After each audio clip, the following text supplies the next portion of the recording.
giving yourself the freedom to let it flourish.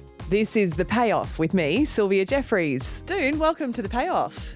Thank you so much. I'm so happy to be here. Well, we're turning the mic on you today. I know that you are very busy interviewing a lot of women all around the world, but that's why I wanted to bring you in to throw a few questions your way today. But first of all, I want to say congratulations because I've seen that you've just bought a home.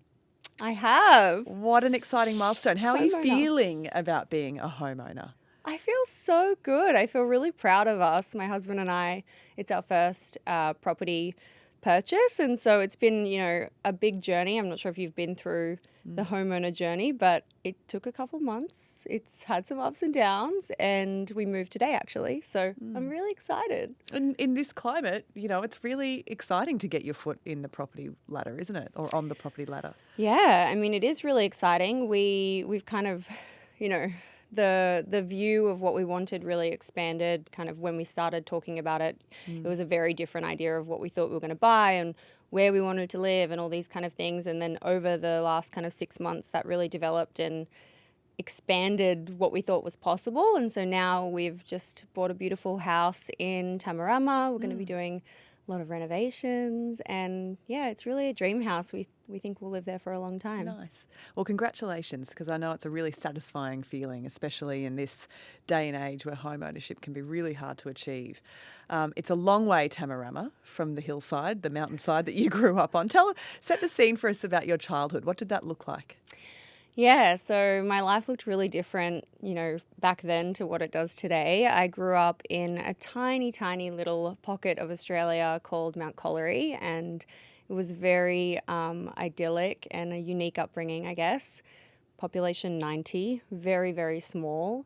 We lived in, and I say we, it was my mum and I was her only daughter, and her only child, I guess. And we lived, side of the mountain, a creek, in a shed, very humble beginnings. We lived off the land, ate our own chickens, ate our own veggies, and yeah, different times, very different times. And how old were you when you left that environment? I think I was, it must have been around the 7 to 10 kind of bracket. I was still quite little when we left, and we moved to a very small country town that was population 300 people, I think. But at the time, Big move up. Real step up in the world. At the time, my mum kind of, as an only child and a single mum, she knew that I needed to be a bit more socialized. And so the school that I was going to, I think I was the only person in my grade for a couple of years, and they finished maybe at grade 7 or something. That school shut down actually. But it was very, very small. So she knew that we needed to kind of go to a bigger school that had more kids that I could hang out with my own age. How did you go with school? Did you feel like you felt the mould during your schooling years? I mean, I've never been academic. I would say I was thinking I was pretty dumb for my whole kind of school career. I definitely didn't have the kind of, math, science, English, geography kind of vibes. I've always been much more creative, drama, arts, like those kind of things. So I definitely didn't really fit into the kind of, homework, regular school situation. And it wasn't until, I guess, 35 last year, or maybe it was the year before, I got diagnosed with ADHD. And so going on that journey of figuring out why I am the way that I am, and kind of why I'd spent my life thinking I was dumb and thinking that, these things that seem really easy for a lot of people were just so hard for me, and not really being able to understand why that was the case. And so figuring that out in my mid-30s was just such a brain explosive moment where everything sort of seemed to make a bit more sense, and I could understand myself better and understand my brain better. But yeah, it didn't fit the mold for school. No. Oh, and this is what we're discovering more and more of, isn't it? Especially adults getting diagnoses like you have later in life rather than in their childhood years, when you're sitting in that really structured environment and wondering why you don't fit in or you don't work the way they're expecting you to work. So you then went off to university. You dropped out, is that right? Yeah, so the reason why kind of I guess my life changed in such a big way was my grandparents, my paternal grandparents on my dad's side gave me the opportunity to go to boarding school for grade 11 and 12 because where I kind of, when my mum and I moved, the school there finished at grade 10 and I probably wouldn't have continued on with school. You had to then travel to another town and blah, blah, blah. And so my grandparents gave me that opportunity and that kind of opened my mind to what was possible. It obviously gave me a lot of access to people I'd never really been around before, a lot of wealth, a lot of just a lot of people who were really different to how I was and really different upbringings to how I had been brought up. And it kind of showed me what was possible and it allowed me to kind of dream and see what education does and what money can do and what that lifestyle can look like when I had not had that lifestyle growing up. And after that, I went to uni in Queensland, but I think I dropped out within the first semester. Again, knew it really wasn't for me. I'd struggled in the school that I went to because I wasn't an academic. And at that time, I didn't even really know what the pathway was for me going forward. I didn't really know what career opportunities I would have because I didn't fit into these like lawyer, teacher, doctor, blah kinds of roles. And I wasn't overly into like sport or anything. I was just much more into arts and drama basically. So I went to uni and hated it. I was doing, a degree in, I think it was arts and animation or something like that, and could tell pretty quickly it wasn't going to be my vibe, so dropped out. And I ended up doing a diploma at a private college that was for visual communications. So very like hands-on, very scrappy, very intimate, small kind of learning where we were doing everything from photography and writing to coding and, logos and all this kind of thing. But more of in the days of, if you were doing a logo, you were creating it with your hands and then kind of digitizing it. You weren't just using Canva. Yeah. We didn't have Canva then. Exactly. Yeah. And that kind of suited more of my like personality and was, something that I actually could like really dig into. Whereas everything else if I didn't like something, I just wouldn't do it. And that's pretty much my personality summed up.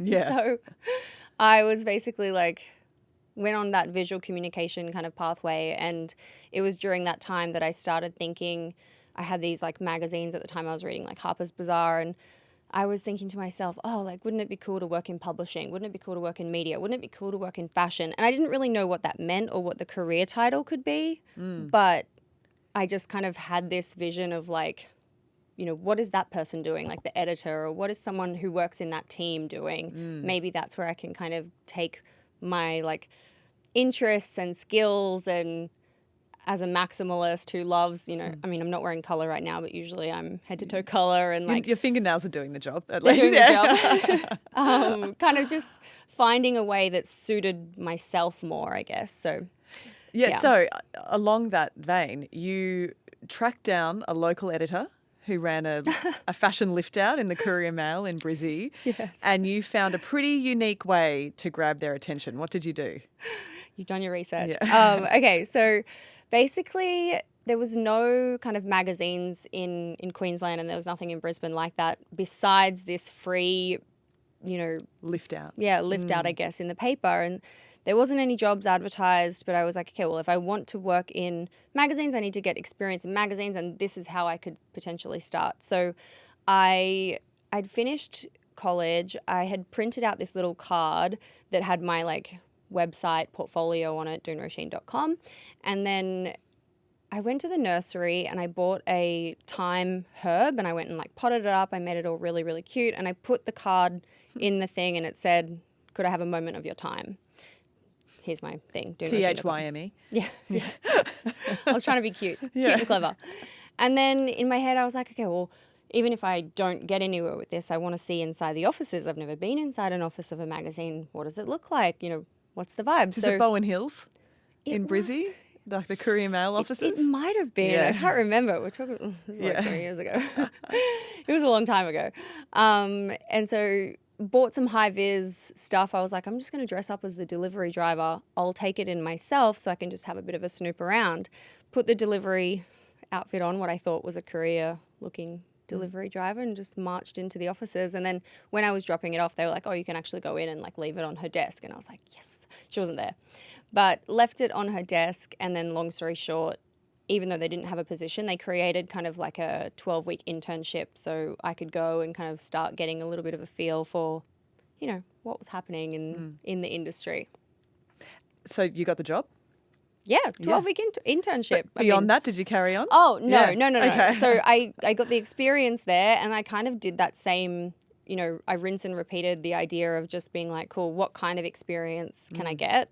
Because at that time, I know that it's changed a lot in Australia now around working for free and all this kind of thing. But my logic was like, okay, well, if I'm going to get a job, you need some kind of experience. For me to get the experience, I'm just going to get as much as I can from these kind of internships, working for free, and just like showing up and using sheer kind of willpower and brute force to get myself in the door.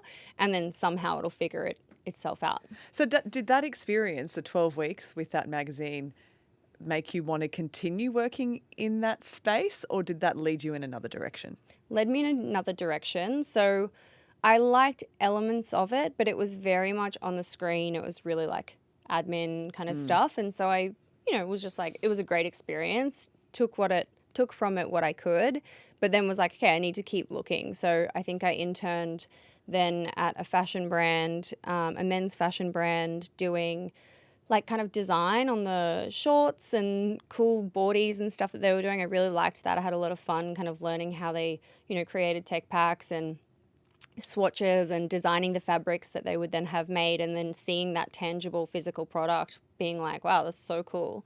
I also did some work for a magazine, but it was like an indie publication, and it was much more, because it was really small and kind of like an independent mag, it was layout and photography and some writing, and it was a bit more like holistic, I guess. And so that was really, really fun. And I had like a few different issues that I worked on for that, which was just like a great portfolio piece, I guess. And again, like I kind of found with all these different experiences that I had was I would figure out what I liked and move towards that, or what I didn't like and move away from that, so I could start kind of piecing that puzzle together of like, maybe I'll inch closer to what the thing is going to be for like my actual first kind of professional career job. And so what ended up happening was, when I was interning for the men's fashion label, the guy who owned it, Jono, he was saying to me, like, at the time, I think this is like it was 2011, and I'd broken up with my boyfriend. I didn't have any like strings attached to Brisbane. I'd been there since school, so, you know, maybe like 5 years or 6 years by that point or something. And he was like, oh, I've heard that in Sydney, you know, there's this like e-commerce website that's launching, and like, I didn't even know what e-commerce was. I was like, what even is that? Like, I'd never even really kind of, I guess this is the days, like, we didn't even know too much about ASOS at the time. And so he was like, there's this fashion thing launching. I think you might be really into it. And because he had the fashion label, he was like, I could introduce you to a buyer. And I was like, boom, this is what I'm going to do. That sounds like fashion. It's women's fashion. I'm going to pack my bags and I'm going to move to Sydney, and I'm just going to figure it out, because he's going to intro me to this guy, and I'll just meet the guy and I'll just figure out a way to intern for them, and then that will lead into a job. And that's literally what I thought. And within 3 weeks, I packed my bag. I was living in Sydney. I had an admin job, like at the time, working for whatif.com, and that would pay the bills, and I'll just like figure the rest out as I go. And then that tiny little thing was actually the Iconic. And so at the time, I didn't know what startup was, what the word startup meant, or what entrepreneurship was, or anything like that. I just wanted to like work in fashion and like have a cool job. And then, you know, coming into the Iconic at that time, even though it was a funded startup, it was just so exhilarating and so fun. We were working on picnic tables. We'd be there until 11 o'clock every night. We were all just like hanging out all together and working from internet dongles, and really part of this mission that was to change the way that we shop online in Australia and bring online shopping to the market and educate consumers in Australia around what that meant. But then also, you know, crazy innovation around 3-hour delivery in metro cities, like these things that had not been done before. So it was just so exciting. And then the fashion element of it, you know, bringing in supermodels to do fashion catwalks and all these kind of fun things. And it was just a crazy time. So that's where you found your thing, and that's where you caught the startup bug. Yeah, that's where I right? caught the startup bug. So what did you learn working for The Iconic about how to successfully launch a startup? What did I learn working at the Iconic about success? I mean, I can't say that everything's been a successful startup launch for myself, but what I learned when I was there was just like that scrappy resilience and that scrappy approach to being able to just figure out what your goals are and work towards it. It doesn't need to be like this straight path. And it was just this time where kind of anything went. It was just like, if that's the goal, who cares? Like, just go whatever way you're going to get there and just figure it out as we go versus perfection and making sure that everything was done by the book. It was just a bit YOLO, you know? Yeah. And I really have taken that approach, I guess, in my life and then in business as well, and kind of just followed the same values that I've always had of just moving towards what I do like and moving away from what I don't like. But the beginning days of The Iconic were scrappy and very just like, just move forward. Exciting. Keep moving forward, yeah. Keep taking action to get towards the goal, whatever it might be. What was your first foray into startup land in your own right? What was the first business you started? Well, I guess it started a little bit first through my husband's business. So I worked at The Iconic for a couple of years, and then in 2015, you know, we'd brought on the CEO, Patrick Schmidt, and he was kind of from Groupon, and he had done a lot of different, you know, he'd built businesses to that next scale. So they were trying to, or they weren't trying to, but they were becoming more corporate and kind of more, you know, your role was in this lane and in this box. And that's when it's sort of, for me, I felt started to change, you know, when it comes to the culture of we were more scrappy and in every direction and just do all the things and get your elbow grease into it kind of thing. And then it became more corporate and I was like, cool, time to like make a change. It's been an absolute dream job. And one day I want to do something for myself. I don't know what it is, but I want to do that. And I thought to myself, now's the time to move overseas. I always knew I wanted to like move somewhere else, try something new. And I moved to London and I got a job working for Kentucky. And so Kentucky. Had you ever done a Kentucky tour? No, I hadn't done did one when I was 18 on my gap year. And? Well, I mean, I lived to tell the tale, but I don't remember a lot of it. But it was great. I guess for me, I kind of, outside looking in, I thought it was going to be very kind of, at the time I was a younger millennial, so more millennial, very social first. I thought it was going to be more same kind of like startup energy, I guess, even though it very much wasn't a startup. It was a very established business. And what I quickly learned is that I'm not suited to the 9 to 5.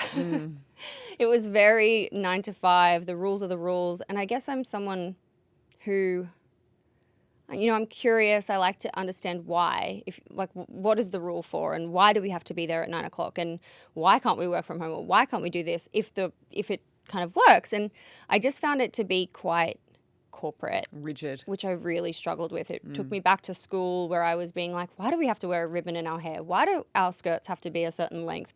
Like, tell me why, like, and make it make sense kind of thing.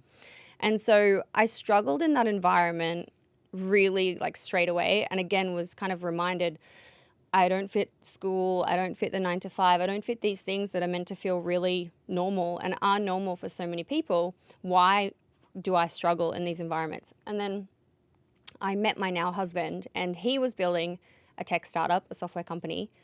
And we just like vibed, got along really well from the get-go. And because I'd had this kind of experience in social and content, I'd been doing some work for Snapchat at the time and was kind of just like on the cusp of what was kind of changing in media at the time. And so he was like, look, I can, you know, I was working at Kentucky. I needed to get a sponsorship as well. So there was that added layer of I have to work somewhere that I can get that. And he was like, I can offer you, you know, equity in the company. You can get a sponsorship and like come work with me. But the thing that we'll do together is we'll build an agency, like a content agency that funds the development of the tech. And so I was like, fuck it. Like, why not? Sure. Like, I don't even know what that means, but great. And So were you already dating at this stage? What? No. So we started, gave me opportunity. And then in the UK, you have a 3-month notice period, Yeah. which is such a long time. And by the time that I'd finished my notice period, we were already living together. We moved really, really quick into just moving in together and just all the things. And Melding your lives. yeah, yeah. And so we were living in this tiny 1-bedroom apartment in Earl's Court in London, and we were having like 7 to 10 people come into our flat every day, and you know, pretending that we're also not together and that I'm just an early bird, which I'm not. And we had this really exciting time. Again, we were just doing the steps that we thought we needed to take to get towards these goals. And so we started building the content agency, and that was funding the development of the tech. And that was kind of the first foray, I guess, into, or like dipping the toe into doing something more aligned to what I wanted to do.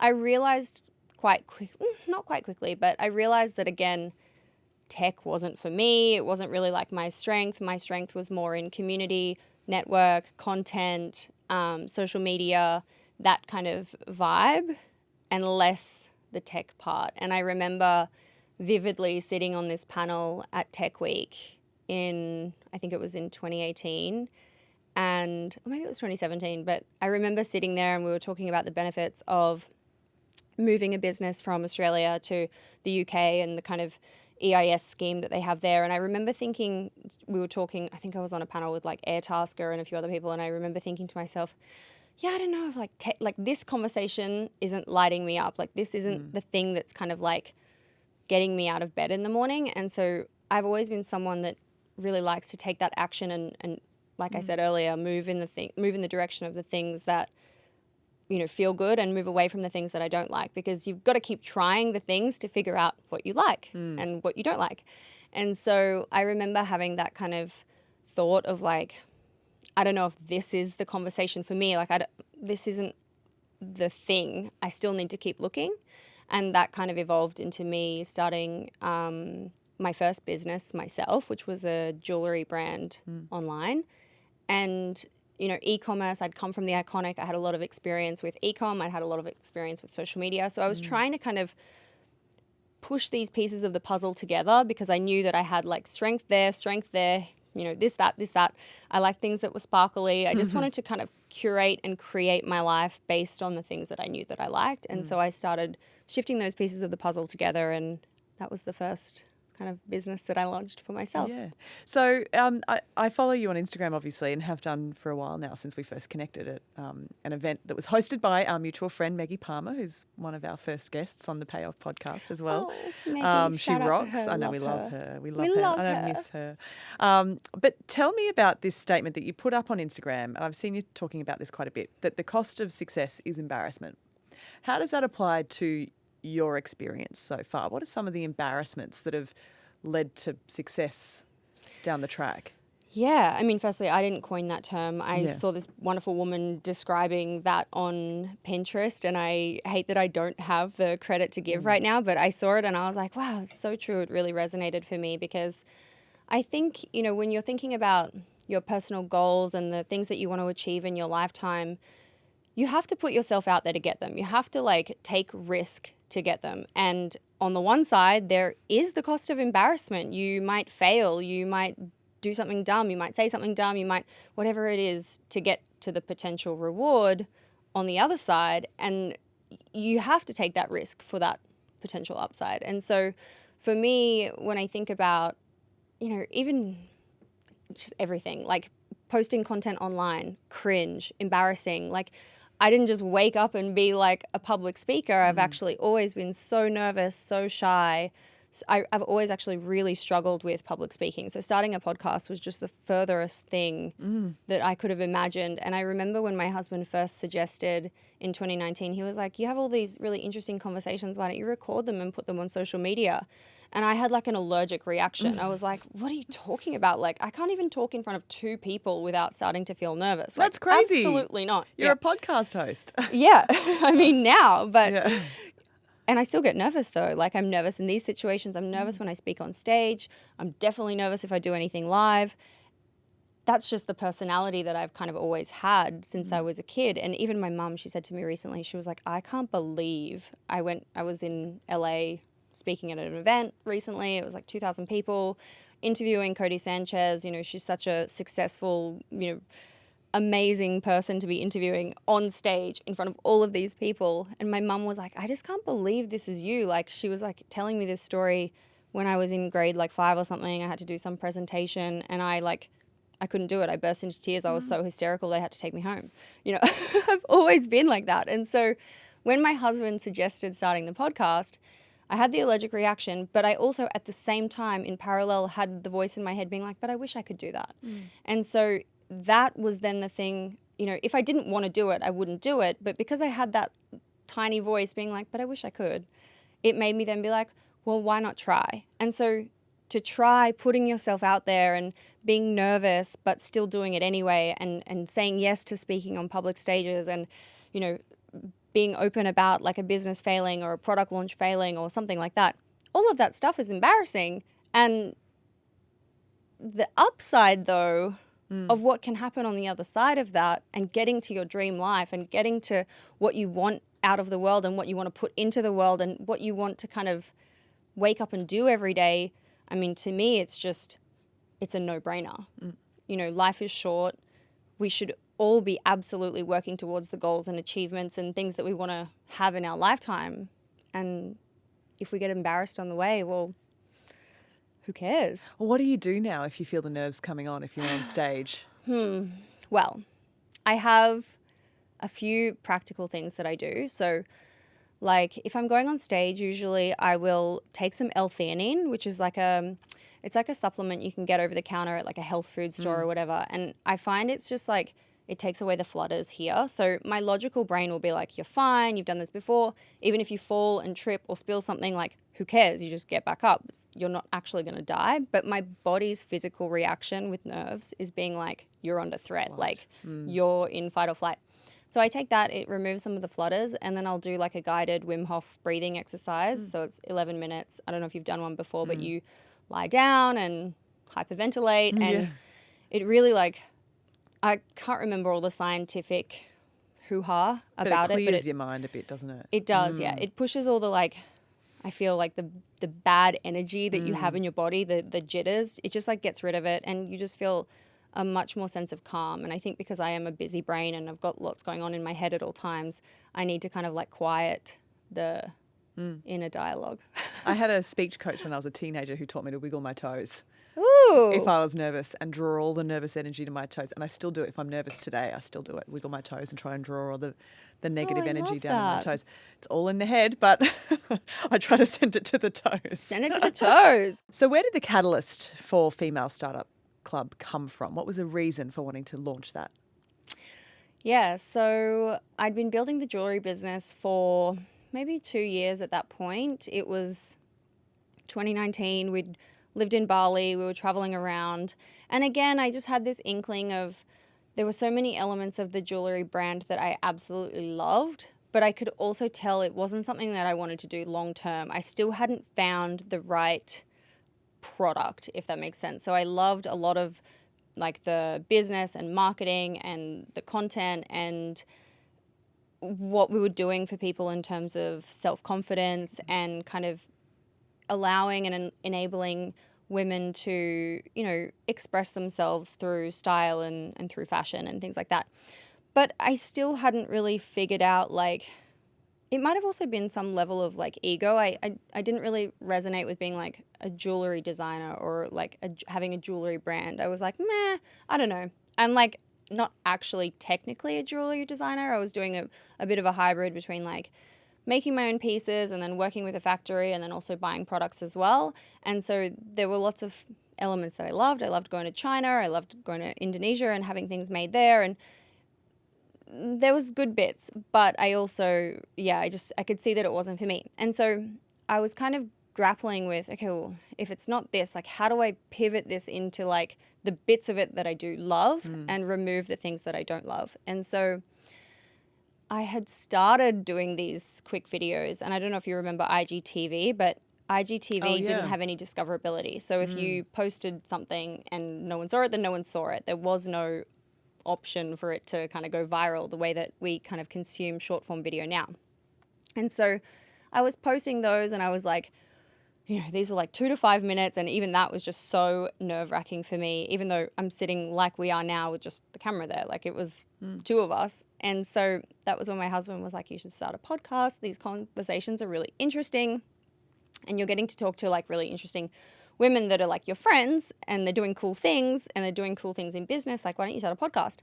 And so I was like, no, allergic reaction. But then I had previously gone on a bit of a buying spree, and I'd bought like 20 URLs that was basically like LAstartupclub.com, BrisbaneStartupClub.com, NewYorkStartupClub.com, FemaleStartupClub.com was one of them. And I was like, okay, well, if I was to do something, I guess I have that URL already, because at the time I used to kind of binge buying URLs, and I guess I could use that.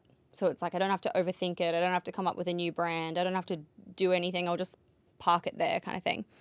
And then fast forward to 2020, the pandemic hit, and it felt like I already knew that I was going to move away from the jewellery business. I didn't know to what, but it felt like the pandemic really accelerated the timeline, because, it was March 2020. Everything was just kind of a bit weird and up in the air. We were all just like, what the fuck is happening? And so I was like, this feels like the right time to shut it down, because we don't need to be pushing jewelry sales right now. Like, we need to just be figuring out like what is going to happen over the next couple of years. Is this as bad as they say it's going to be, or is it just, a month-long thing? And so all I had, we're all inside, we're locked in, like nothing's happening. You can't go and do whatever is required of you kind of thing. And so I was like, okay, well, the only thing I can do is basically have conversations, and maybe through conversation with other smart women who are doing really cool things that I admire, maybe I'll figure that out in the process. So we started having kind of like these interviews. Because we'd gotten stuck in the UK, and my husband's from Switzerland, so he couldn't get into Australia. We'd like left our visas, left our apartment, we'd wrapped everything up to travel. We'd moved to Indonesia, we traveled around, we were moving back to Australia. And then, of course, he couldn't get into Australia, so we had to like resettle. But there was about a 4-month period where we stayed with our friends, and we literally slept on their couch for like 4 months. Wow. Best time ever. And it was there that I was like, okay, well, on the bedroom floor of their room, I was just like starting to have these episodes and record the podcast. And, I was doing it with my phone and then some crappy little mic, and just going through the motions of just asking smart women what they were up to and why they were doing that and how they started doing that, and like just the, who, what, why kind of thing. And through that journey, my husband was editing the podcast. And I remember we'd just gotten married in 2019, and I was like, well, this isn't going to work. You're not going to edit the podcast. We're going to be doing this like 3 times a week, like absolutely no deal. And at the time, the advice that Tim Ferriss had kind of put out there was, to monetize a podcast, you need 100,000 downloads, and then you can kind of start going to sponsors. And I had like 2,000 downloads and 4,000 by the time I got my first sponsor. But I was like, okay, well, I can't wait until 100,000. That seems like really far away. I've got 2,000. I need to get a sponsor now so I can hire an editor and keep going to grow. And so basically I kind of just had that in my mind. I was like, I'm not listening to that advice. I'm going to do my own thing. Started pitching some brands, and then we had 4,000 downloads, and I got my first sponsor, and it was a deal for $25,000 US. And so because that kind of happened, I was like, well, if I can get one deal, I can probably get another deal. And also $25,000, like that's a lot. And if I had considered, what I was selling the jewellery for, and kind of how much money you made and how much selling you had to do to make $25,000, I was like, well, this is very different. Maybe this could be a business. And that had never crossed my mind, because I was really doing it from a place of like, I just really wanted to talk to smart women. Yeah. There's no place in my mind that was like, you could get paid to do that. And then when that happened, and that kind of shift of me being like, okay, well, I need an editor to be able to keep doing the cadence of 3 shows a week so that my husband's not doing it. And that was basically the seed of being like, holy hell, imagine if like this cool thing that I'm just doing because, I love it, and I'm developing myself as a person, and I'm leaning towards what I wish that I could be, I could turn it into a business. And that was basically the beginning of Female Startup Club. On the floor of your friend's apartment. Yep. So no experience. How many episodes, how many interviews are you in now? I think we've got 750 published. Wow. A lot. We do a lot, and we do now more like social interviews, just quick questions as well. Yeah. Now, this year I got into the World Economic Forum Young Global Leaders program, and so it's been just the most insane year of people meeting and people kind of that I've never really sat in a room with before. And so a couple months ago I was in Geneva and I got to interview, politicians, and I'm sure that you've done so much of this in your career, but interviewing politicians, interviewing world leaders who are, controlling the world's money, people who are activists, humanitarians, people with just the most insane stories. And it's really kind of evolved out of just women in business into, different people who have different lens on the world and lens on life and what they kind of work in and their expertise. And it's just, it's there's a lot of people. I've interviewed a lot of people at this point. So when it comes to female startup founders, in all the interviews you've conducted, what are some of the common themes or common challenges that they all face?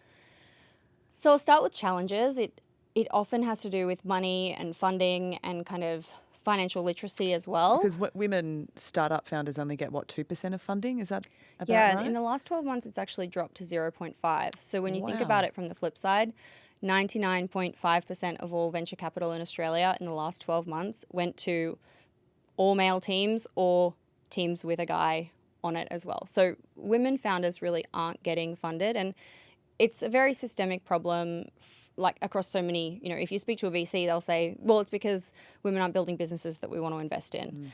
And, you can be presented with logic and data and proof, and someone will still have a bias or an answer or whatever, as we know. And so one of the challenges is definitely, or one of the core challenges is definitely around like the funding pathways, but then there's still literacy around the different types of pathways that you can access capital. It might be debt, it might be even just angels, it might be VC, like whatever it might be. There are obviously different journeys that people can take, so there's a conversation that can happen there. But that challenge of funding actually, I think on the positive side from so many women that I speak to, it forces women to actually be so much smarter about their money, which actually leads to better success, which actually leads to people wanting to invest. It has this other roll-on effect, whereas when you look at the 99.9% of startups that get funded and fail, because 98% of businesses do fail, VCs back a lot of losers. So it's just an interesting, like there's two directions that you can go with that challenge, but I think in a lot of cases for women it can actually be such a strength. That's so interesting. What are Building really some of the profitable positive businesses. themes that you see among the female startup founders that you speak to?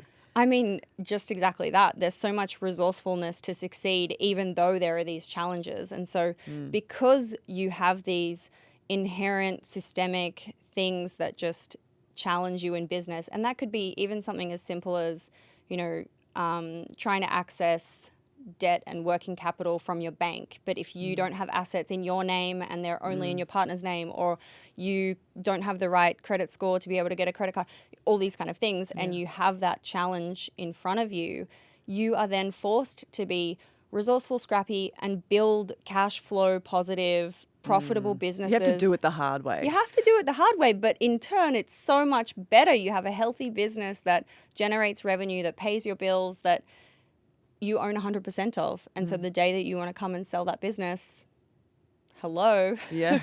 Best case ever. So I'm speaking broadly here. I'm obviously, kind of generalizing.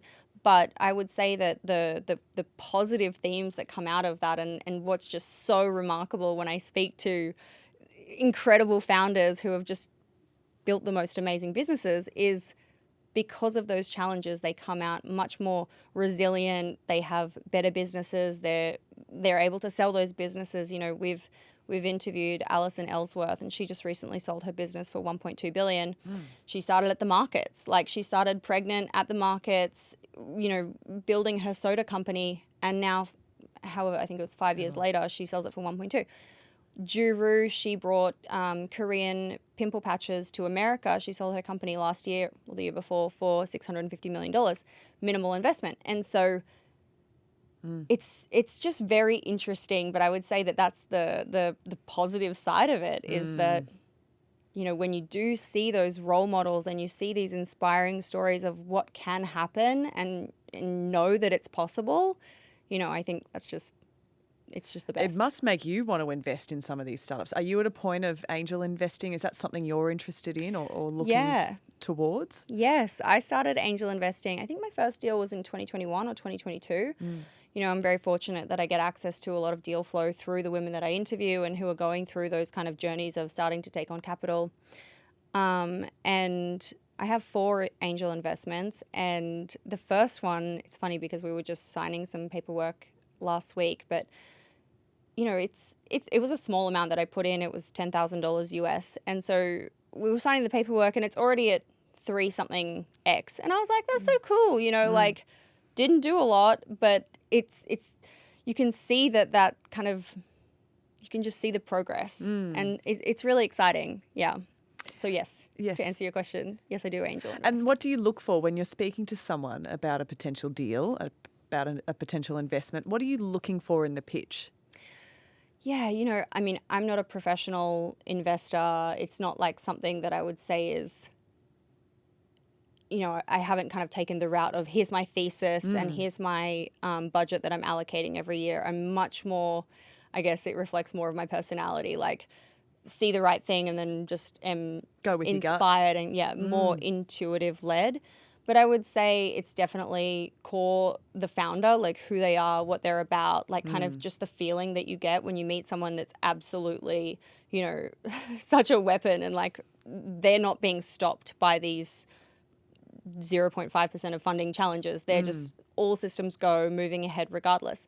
And so I think there's definitely the founder piece to it. I guess also there's personal interest, you know, discovering something that I'm like, oh yeah, I just really see the problem that you're solving and I can see how that is going to kind of evolve and what that could look like as an exit or whatever it might be.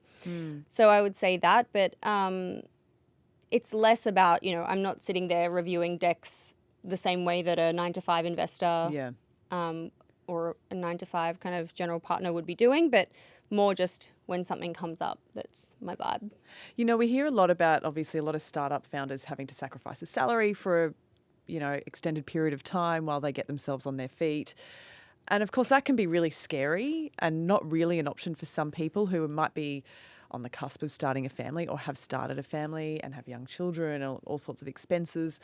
What have you learned about the best way to set yourself up if you are wanting to establish a business? Yeah, I mean, not that I did this, but I would say don't quit your day job. Yeah. I really believe in using your 9-to-5 as your investor into your business. Keep 100% equity in what you're doing. Stay working in your 9-to-5 so that you really only dedicate the time that needs to be dedicated and you're setting up the systems and the structure to build a healthy, profitable, sustainable business from the get-go that allows you to kind of fail, that allows you to test different things, that allows you to make decisions from a place of abundance versus a place of desperation because you need to pay the bills. So if you keep your day job and you're kind of really able to switch between, great, that's the 9-to-5 and this is my 5 to 10 or my weekend thing or whatever, but you've got all those systems in place and you're able to kind of take decisions that are going to lead to, you know, more ROI, more sales, and really use that until it's kind of balanced to whatever goals you need to work towards. You know, maybe it's about setting a certain amount of revenue that you're able to then pay yourself, and then you start kind of, you know, moving to part-time and doing both, and then maybe moving to full-time into the business. But basically, like, not going all in upfront and risking or over risking too much. I think that there is a lot of like glamorous stories in the media about someone who, you know, has potentially sold their house and gone all in, but that's just a headline. And so there still might be 10 years before that of savings or getting to the point of finding product market fit before doing that. And I think that the danger with those kind of crazy headlines that are clickbaity is that you don't know the full picture. And so I would say people often want to be like, yeah, I've gone all in and I've quit and blah, blah, blah. And I'm like, oh God, like I would never advise that. I would always just say, like, keep the 9-to-5 and use that as your investor into the thing that you're trying to build. Because sometimes, I mean, certainly in my case, you might not know that you don't even like that thing that you're working on. You might need to pivot. You might need some time to let it flourish, to figure out what it is going to be, what the problem is that you're solving, and what the product is that solves the problem. And so kind of giving yourself the freedom to let it flourish. I haven't heard that. Let your 9 to 5 be the investor in your startup. That's a great way to put it. Really sensible way to enter the terrifying world of business. What about the idea of community? This is something that a lot of the female entrepreneurs we've spoken to on this show have spoken about, the importance of community to their business and community around their mission. What does community look like for your business? Yeah, I mean, it's funny because community is at the heart of everything that we do, really. You know, we inspire and empower women by showing what's possible through successful storytelling, interviewing the world's most interesting and successful women in business, and giving them those kind of that as a tool, but also then free resources and this kind of thing leads into it. And then the other side, when it comes to specifically community, is, and it's funny because we're launching this week, but we're launching our like a vetted private network for founders, executives, and creators who really kind of are operating at the same level and need that additional kind of personal advisory board to help with the bigger conversation. So as you get further into building your business, as it's becoming more successful, great. Who are the M&A advisors that you need around you to potentially sell your business? What do the next 12 months look like if you want to sell your business in the next 12 months or the next 24 months? How do you set yourself up to do that successfully and actually take an exit? What is the legal conversations? What are the conversations around how to structure your assets, how to structure your wealth? And so for us, we've done a lot of community that's been kind of either free or in that kind of early stage space. And now we're really kind of, we've identified a gap in the market for women who are operating kind of at that next tier and who have, perhaps they've reached that mid to senior role in their career and they want to start angel investing, or they want to start a side hustle, or they want to start understanding how they can optimize for tax based on X, Y, and Z. Or founders who are, building and they have a profitable business, or they want to become profitable to take that exit, and kind of putting all of these women into the same digital room and really fostering and facilitating what that next stage looks like. Because, for us, we're really focused on the North Star of helping women kind of achieve wealth and success and independence through the lens of business. And that gap is actually kind of missing. It's so different when I sit around listening to my husband and his kind of guy friends. It really is the cliche boys club. And I see that missing and that conversation missing for women. And we're really fostering that kind of community now into this new launch that we have happening this week. But I mean, community is everything. I can tie back all of the milestones of success to someone and some moment in time when I've met someone or someone spoke about me in a room that I wasn't in that opened a door. And that's the case for Techstars. I had someone advocating for me, and that led to going through Techstars, which is a 3-month super intense business accelerator. You come out the other side with $120,000 in funding. You have tools, people, network, investors, around you to help you kind of get to that next stage.